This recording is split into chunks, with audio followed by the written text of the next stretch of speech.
ऐसा होते हुए हा अपमान तुम्ही किती दिवस सहन करणार? यह जिल्लत, यह अपमान आप कब तक बर्दाश्त करोगे?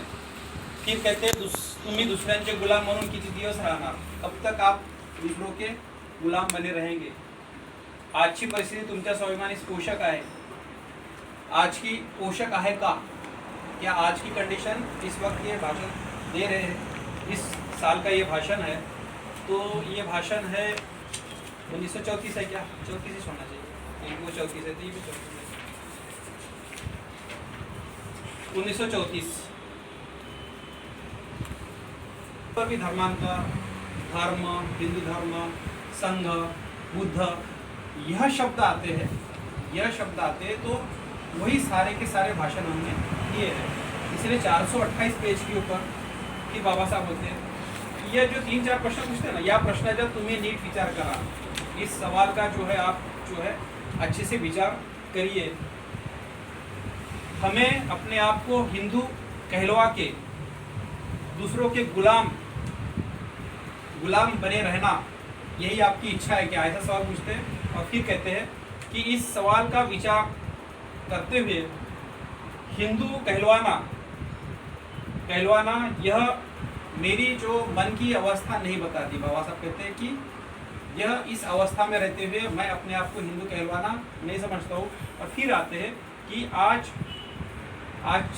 तक मैं करीब 2 साल से इस बात के ऊपर विचार कर रहा हूँ और ऐसा मैंने ठान लिया है कि मैं अपना स्वाभिमान जागरूक रखने के लिए, मेंटेन करने के लिए और समता का वातावरण में अगर जीना है तो उसके लिए मुझे अपने आप को हिंदू कहलवाना सही नहीं होगा। ठीक है, हिंदू कहलवाना सही नहीं होगा, ये यहाँ पर शब्द है। फिर अगर अपने आप को कहलवाना है, अगर हिंदू नहीं तो फिर क्या?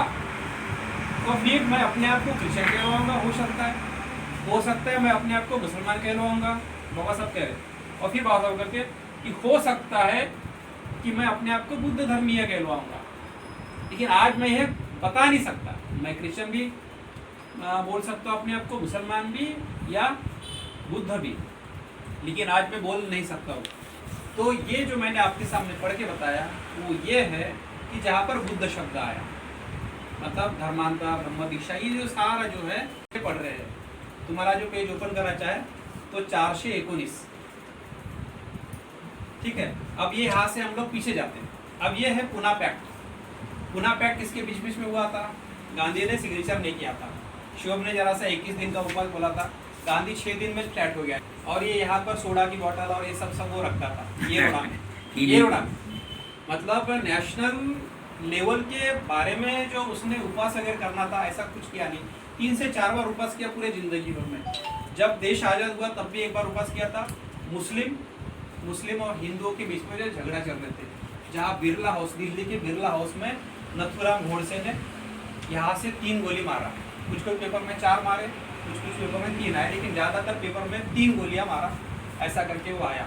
तो वहाँ पर वो रोज़ प्रवचन देने के लिए जाता था और बाबा साहब को भी बुलाया था कि भैया आप प्रवचन सुनने के लिए आते जाओ, क्योंकि मारकाट सब चालू हुई थी।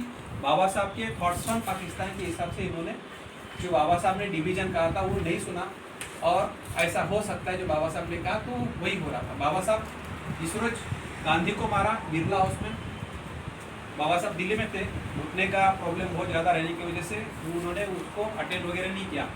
मैं ये बता रहा था कि उपवास करने का जो तरीका है, तो टोटल पूरे जिंदगी में देश को आज़ादी करने के लिए गांधी का कोई उपवास नहीं था।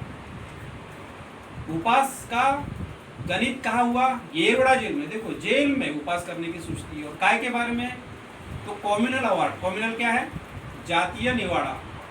रैमसो मैकडोल ने इन लोगों को कहा, गांधी और बाबा साहब और सब लोगों को, जिसमें सरोजिनी देवी नायडू, मौलाना अब्दुल कलाम आज़ाद, ये सारे लोग हैं। आप लोग आपस में सेटलमेंट कर लो बोले, और सेटलमेंट अगर नहीं होता है तो फिर मेरा डिसीजन आपको मान्य रहेगा, और वह डिसीजन मान्य रहेगा, इसके ऊपर आप सिग्नेचर करो बोले। बाबा साहब ने ये कहा कि हमारे लोगों के लिए सेपरेट इलेक्ट्रोड्स चाहिए, सेपरेट इलेक्ट्रोड्स, सेपरेट सेटलमेंट नहीं, सेपरेट सेटलमेंट अलग बात है, ठीक है। सेपरेट इलेक्ट्रोड्स चाहिए, स्वतंत्र मतदार संघ चाहिए। तो गांधी बोल रहा था कि अस्पृश्य लोग हिंदू धर्म का पार्ट है। अभी अपन क्या करेंगे, हिंदू धर्म के फेवर से बात करेंगे। गांधी सही बोल रहा था, सभी लोग सही बोल रहे थे कि यह लोग हिंदू धर्म का पार्ट है। कौन सा पार्ट है? अभी भी कायदे के साथ बौद्ध, जैन और सिख, ठीक है। तो उस हिसाब से वो लोग सही कह रहे थे कि अगर सब सेपरेट इलेक्ट्रोड्स अगर दे दिया जाएगा तो हिंदू धर्म से ये लोग बाहर निकल जाएंगे। मतलब उसका रिजर्वेशन को विरोध नहीं है, मतलब पहले राउंड टेबल कॉन्फ्रेंस के लिए वो वहां पर नहीं था। राउंड टेबल कॉन्फ्रेंस क्या के लिए था मालूम होना चाहिए आप लोग को, क्या के लिए था? आपको स्टेप बाय स्टेप आजादी देना है, तो आजादी देने के लिए आपको step by step dominance status की पद्धति। डोमिनेंस स्टेटस क्या है? मतलब ब्रिटिश पहले जब आए थे कैसे आए थे? वसाहत। डोमिनेंस स्टेटस मतलब वसाहत का राज्य।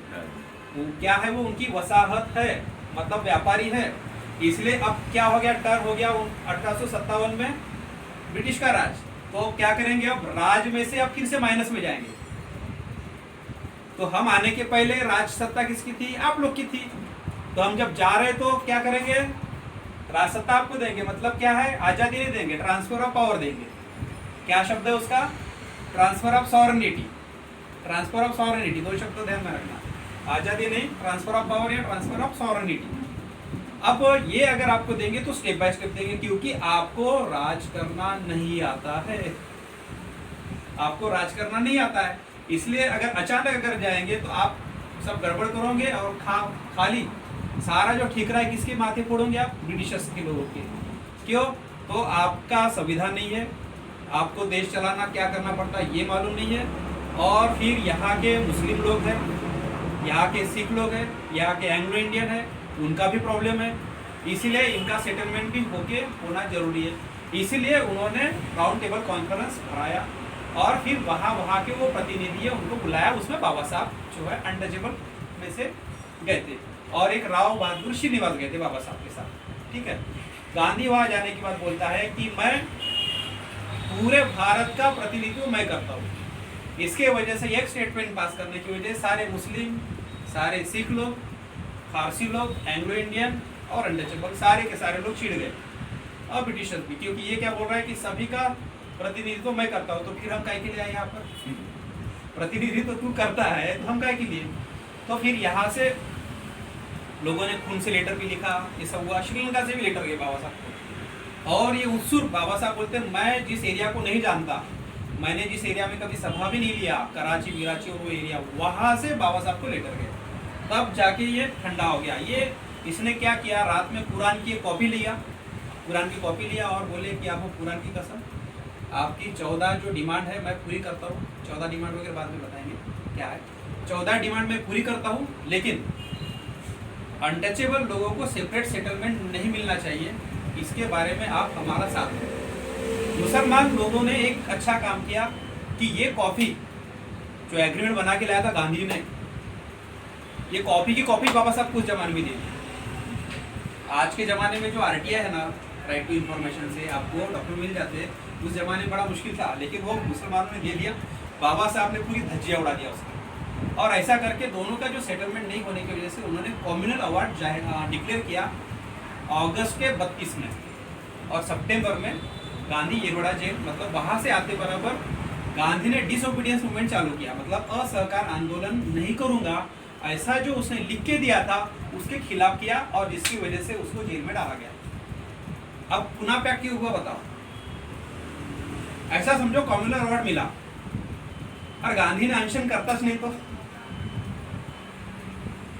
पुना पैक्ट नहीं होता। तो वहां पर जो पूरा मतलब राउंड टेबल कॉन्फ्रेंस में जो करना था वो ये करना था कि देश के बारे में लॉ कैसा होना चाहिए, संविधान कैसा होना चाहिए, एडमिनिस्ट्रेशन कैसा होना चाहिए, सेंट्रल असेंबली कैसी होना चाहिए, स्टेट असेंबली कैसी होनी चाहिए, गवर्नर के पास शक्ति कैसी होनी चाहिए, बाद में फॉरेन अफेयर और बॉर्डर ये किसके पास होना चाहिए, परराष्ट्र धोरण ये कैसा होना चाहिए, इसके ऊपर डिस्कशन करना था।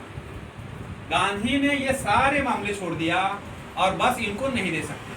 अब हम क्या करेंगे, हिंदुओं का साथ देंगे और ये बोलेंगे कि फिर इन्होंने मुसलमानों को सेपरेट सेटलमेंट, सेपरेट इलेक्ट्रोस देने का कबूल किया था, जो मुसलमानों को पहले से मिला था 1919 में से।